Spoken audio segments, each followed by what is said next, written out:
Hi hello నమస్తే. నేను మీ Ramesh Pravalika vibes నుంచి. ఈరోజు వచ్చేసిందమ్మా 4th క్లాస్కి సంబంధించి మన చుట్టూ ఉండే జంతువులకు సంబంధించిన ఇంపార్టెంట్ అప్డేట్స్ అండ్ క్వశ్చన్స్ చూసుకున్నాము.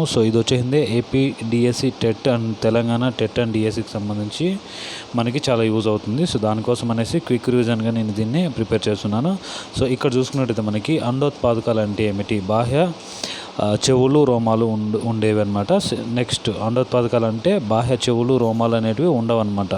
అండోత్పాదకాలకు ఉదాహరణ కోడి, బల్లి, పాము. శిశోత్పాదకాలు అంటే ఏమిటి, పాలిచ్చే జంతువులు. శిశోత్పాదకాలకు ఉదాహరణ డాల్ఫిన్, క్షీరదము. ఇదనమాట. దీనికి ఎంట్రుకలు ఉంటాయన్నమాట. శాకాహారులు మొక్కలు, వాటి ఉత్పన్నాలు, కొరికే దంతాలు, నమిలే దంతాలు అనేవి ఉంటాయన్నమాట. శాకాహారులకు ఉదాహరణ ఆవు, గేదె, గుర్రం, జంక. మాంసాహారులకు ఉదాహరణ పిల్లి, కుక్క, పులి, సింహం, రాబందు, గ్రద్ద. ఉభయాహారులకు ఉదాహరణ మానవుడు, ఎలుగుబంటి, కాకి అనమాట. నెక్స్ట్ పక్షి ముక్కులతో వైవిధ్యం అంటే ఆహారపు అలవాట్లు అనమాట. నెక్స్ట్ కాకి ఎండుటాకులను కొమ్మలతో గూడు కట్టుకుంటాయి. నెక్స్ట్ గిజిగాడు ఆకులు, గడ్డి, కొమ్మలు, వేర్లతో అనమాట. నెక్స్ట్ దర్పిపిట్ట ఆకులతో మాత్రమే గూడు కట్టుకుంటుంది. నెక్స్ట్ రాబందు చూసుకున్నట్టయితే మనకి రాళ్ళు, సందులలో జీవిస్తుంది అనమాట. కుందేలు అనేది బొరియలు అంటే గుంతలలో జీవిస్తుంది అనమాట. నెక్స్ట్ పులులు, సింహాలు అనేవి గుహలలోనూ ఉంటాయి, లేకపోతే పొదల్లోనూ ఉంటాయి అన్నమాట. నెక్స్ట్ కోతి చెట్టు పైన నివాసం ఉంటుందన్నమాట. పక్షి గూడు ఎప్పుడు కడుతుంది అంటే గుడ్లు పెట్టే ముందు కడుతుంది. ఈ గూడును ఎవరు నిర్మిస్తారంటే మగ పక్షి అనమాట.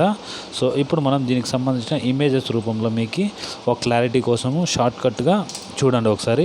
అండోత్పాదకాలు అంటే ఏమేమి ఎగ్జాంపుల్తో సహా మీకు క్లియర్గా నేను ఇక్కడ డ్రాక్ చేయడం జరిగిందనమాట. బాహ్య చెవులు రోమాలు ఉండేవి అనమాట. అండోత్పాదకాలు అంటారు వీటిని. ఉదాహరణ కోడి, బల్లి, పాము అనమాట. నెక్స్ట్ ఇక్కడ చూసుకుంటే శిశోత్పాదకాలు వచ్చేసింది ఆవు మరియు డాల్ఫిన్ అనమాట. నెక్స్ట్ ఇక్కడ చూసుకున్నట్టయితే మనకి శాకాహారులు మొక్కలు, వాటి ఉత్పత్తులు, కొరికే, నమిలే దంతాలు ఉంటాయన్నమాట దీనికి. నెక్స్ట్ శాకాహారులకు ఉదాహరణ ఇక్కడ ఈ పక్కన చూడండి ఆవు, గేదె, గుర్రం, జింక అనమాట. నెక్స్ట్ ఇక్కడ మాంసాహారులకు ఉదాహరణలు చూసుకున్నట్టయితే మనకి పిల్లి, కుక్క, పులి, సింహం, రాబందు, గద్ద. నెక్స్ట్ ఇక్కడ ఉభయహారులకు ఉదాహరణ చూసుకున్నట్టయితే మనకి మానవుడు, ఎలుగుబంటు, కాకి. నెక్స్ట్ వెరీ క్లియర్గా ఉంది మీకు పక్షి ముక్కులతో వైవిధ్యం అని చెప్పేసి చూడండి ఆహార అలవాట్లు. దీనిలో చూసుకున్నట్టయితే కాకి ఎండుటాకులతో కొమ్మలతో గూడు కట్టుకుంటుంది అనమాట. గిజిగాడు చూసుకున్నట్టయితే మనకు ఆకులు, గడ్డి, కొమ్మలు, వేర్లతో గూడు కడుతుంది. అదే దర్జీపిట్ట చూసుకుంటే ఆకులను అల్లి మనకి గూడు కట్టుకుంటుంది అనమాట. ఇక్కడ రాబందు చూసుకుంటే రాళ్ళ సందుల్లో ఉంటుందన్నమాట. ఇక్కడ చూడండి రాళ్ళు సందులు కనబడుతున్నాయి.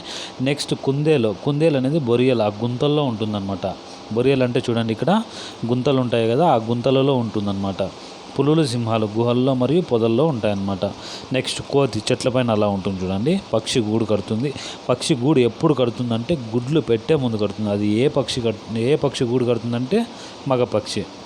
ఇక్కడ ఉంది చూడండి. వెరీ క్లియర్గా మీకు బాగా అర్థవంతంగా అర్థమయ్యే విధంగా విత్ ఎగ్జాంపుల్తో మీకు వెరీ వెరీ వెరీ క్లియర్గా మీకు ఇలాంటి టాపిక్స్ మీ సార్ వాళ్ళు కూడా లెసన్లో చెప్పుకుంటారని నేను భావిస్తున్నాను. నచ్చితే తప్పకుండా please like, share and do subscribe YouTube channel.